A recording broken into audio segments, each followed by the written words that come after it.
Good day. Now we're having a briefing by the representative of presidential administration on ATO-related issues, Colonel Andriy Lysenko. Good day, everyone. And the main events that were during the last 24 hours in the ATO area. Yesterday, about half an hour, starting from 3 p.m., the enemy fired at Ukrainian positions that are near Donetsk airport. They used small arms and automatic grenade launcher. And this incident led to the death of one Ukrainian serviceman and one was injured. In other territories of the ATO area, the lull was full.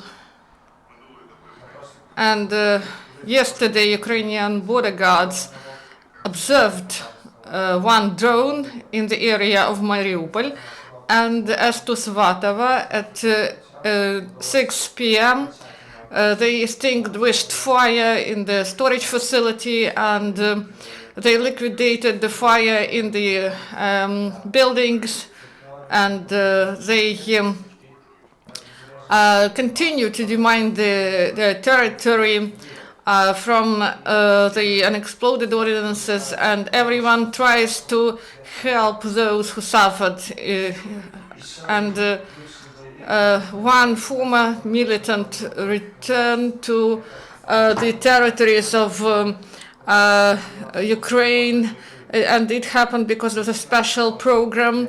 This summer he joined the militants, and he served at checkpoints in Donetsk, and he also served in the enemy forces. He addressed Ukrainian forces and law enforcement bodies, and he is ready to cooperate with the authorities. He said that he is disappointed with the ideas of separatism, and that there is a catastrophic economic situation and lack of perspectives as to employment in the occupied territory.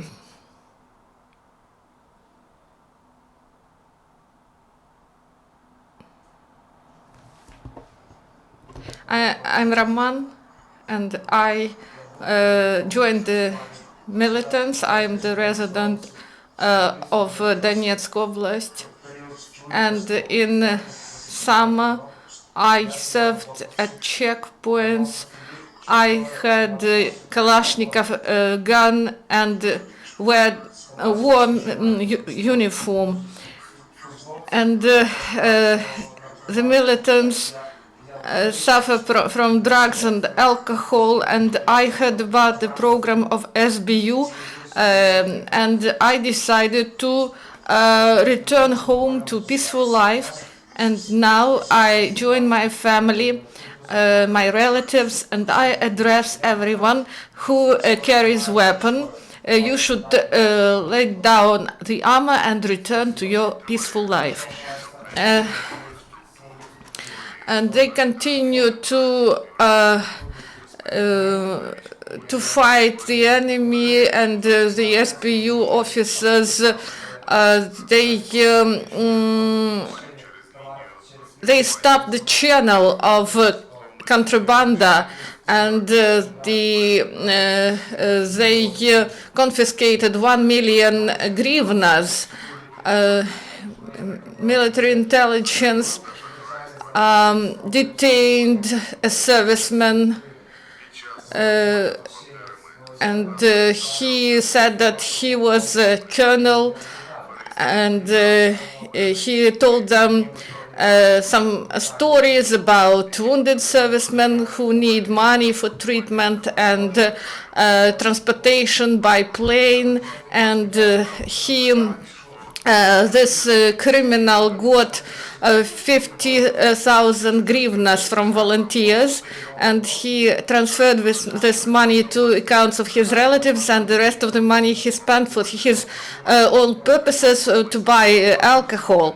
And he also took some equipment that were provided by volunteers to military divisions, and then this information about wounded warriors, this information was provided to the media, and our colleagues also always verify the information, and that's why we stopped the channel of this information, because that criminal told about the servicemen that were non-existent, and we thank media for verification of information. Training continues. Paratroopers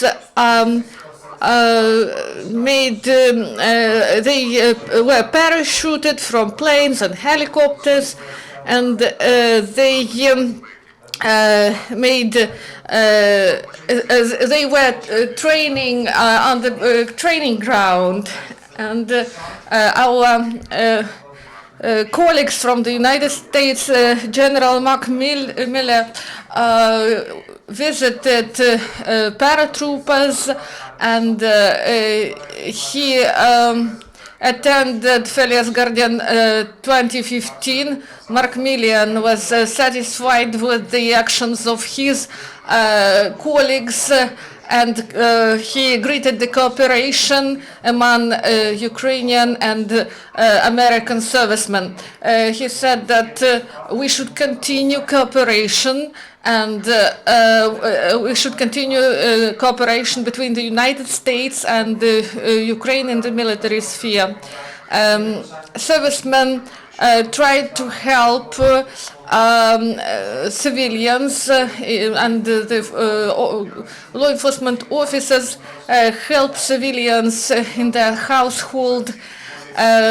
And there was a woman who was held by the servicemen, and Evgen Bendukh gathered the team of his colleague and helped a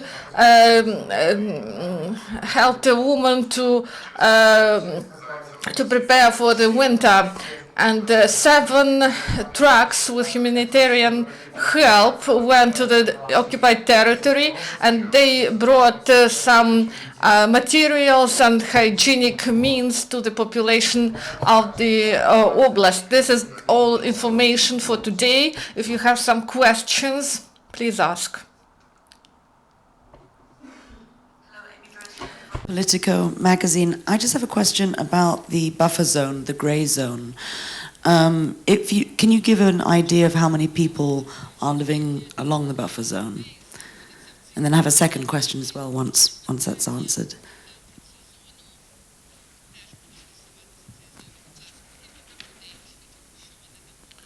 Я прошу уточнити, про яку зону йде мова. What zone are you talking about? Sierra zona, the zone that goes... Якщо мова йде про If we are speaking about the zone of conflict, of confrontation, 15 kilometers from the line of contact, so it's very difficult to say what the number is, because there's migration from the start of the conflict, and this migration continues, but now in the opposite direction, because due to the efforts of Ukrainian power, diplomatic efforts and military efforts, we were able to establish a regime of ceasefire in this territory, and local residents started to return to their houses. Now winter is coming. Local administration of Lugansk and Donetsk oblasts, they do everything possible to provide these people some humanitarian help and building materials to restart their life and to restore their houses. My second question, which is, I was just there and I spoke to some people, and they said that there were many cases of Ukrainian soldiers living in their homes or staying in their homes because it was warmer and more comfortable than being out in the field. Is this a common practice or something you've heard about?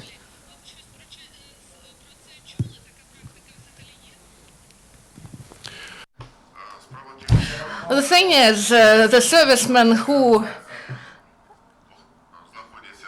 are at their positions, they are on duty and they patrol the territory and they provide engineering works where the military actions happened, and it concerns those houses where these local residents come back. So now we have two main tasks.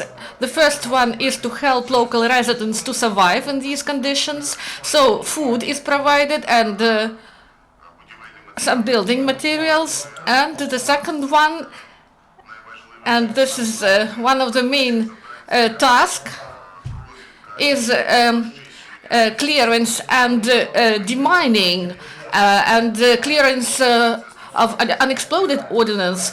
And this is to clear booby traps and those shells that didn't explode. That's why this is one of the examples that people can stay there and they try to demine the territory, and local residents understand that sometimes they should provide some information to our servicemen who come to their houses, and they just verify and clear the territory. And they try to help the residents, and we can't say that these servicemen that are at the line of contact, that they stay there for a night. I can't say this because we don't have such information. They just stay at their positions, and they have their own territory that they are responsible for. They are on duty there, and there are observers and our field engineers. In terms of the clearing of unexploded ordnance, the demining, how much demining would you say you've done in that grey zone? How 50%, 60%? How far are you into it, into the clearance? Перш за все, First of all, they demine roads, main roads where people travel. Second, they clear roads that are adjacent to the main roads, the highways, and the roads that lead to settlements and towns. Also, they provide clearance of administrative buildings and infrastructure, so water supply, gas supply stations, and water supply, electricity stations and lines. So they demine these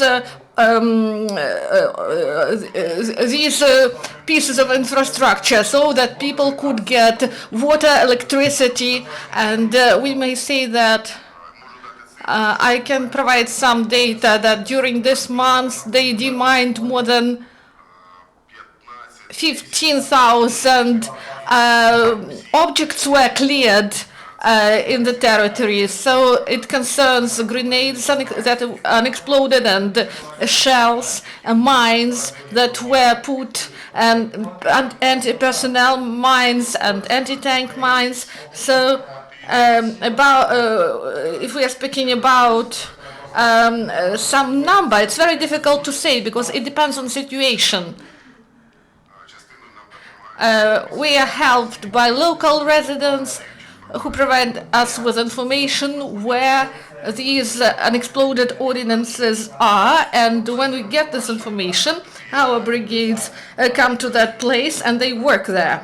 And at the time, more than 20 groups of field engineers work at near Svatova, where there was a fire in the storage facility. They work 24 hours, but because this facility was built properly, there are engineering security mechanisms, so we were able to localize and extinguish this fire very quickly, and And we started to clear the territory from unexploded ordinances, and there are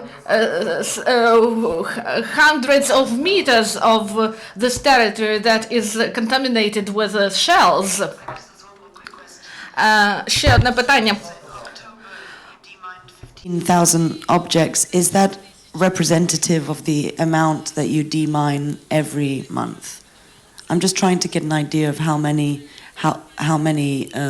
objects have been demined so far.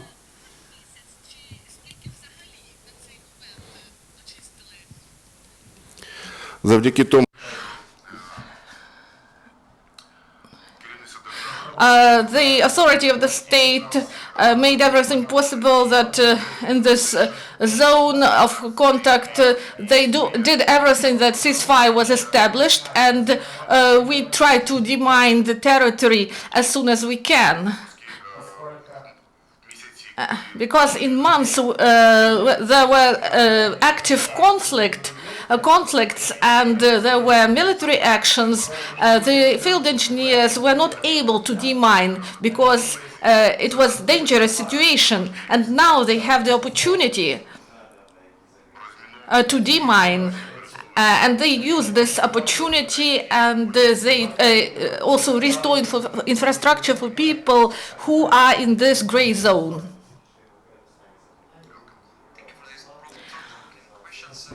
Дякую, пане полковнику. дякую всім.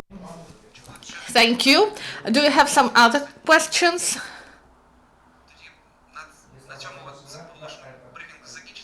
So the briefing is over. The next briefing is going to be tomorrow at the same time. Thank you. Goodbye.